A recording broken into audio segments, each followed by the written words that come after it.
This is the high-purity reverse osmosis system.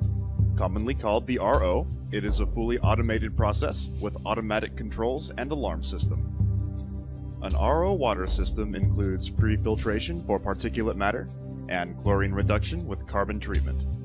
So, what is reverse osmosis? To best understand reverse osmosis, let's first look at normal osmosis.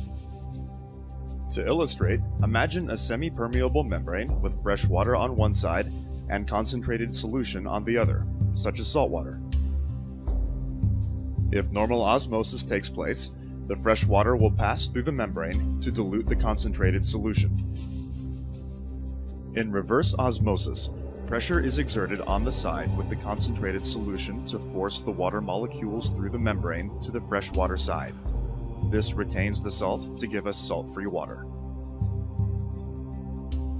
Particulate filtration at 5 microns is the first step in the treatment process.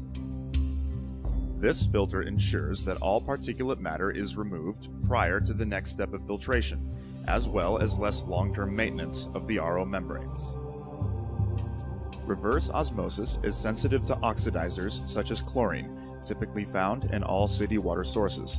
Therefore, the process and water RO water system includes granular activated carbon, commonly called GAC.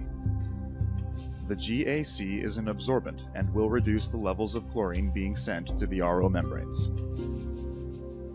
The effluent of the carbon column passes through a higher micron capture filter to capture any carbon fines that may have been released from the vessel.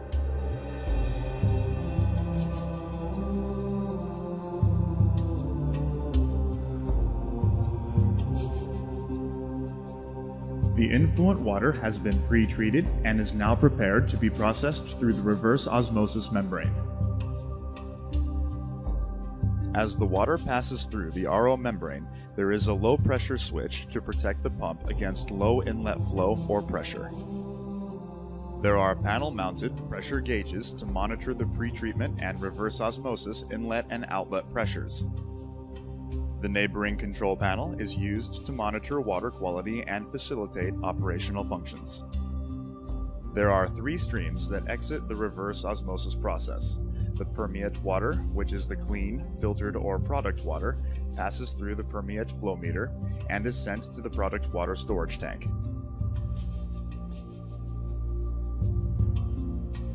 At higher salt levels, the concentrate is sent to sanitary sewer, or in some cases non-critical locations for reuse, also known as gray water recycle. In higher water recovery applications, a small percentage of the concentrate water is sent back to the inlet of the RO membrane for recycle. The salt removal reverse osmosis step is complete and the filtered water is stored for distribution and use. The product water is fed from the bottom of the tank to the distribution pump, where it will be post-treated before being fed to the facility points of use. The clean water low in salts, typically stored for a period of time, is a target for bacterial growth. Therefore, the process and water system includes a germicidal ultraviolet disinfection unit for bacteria control.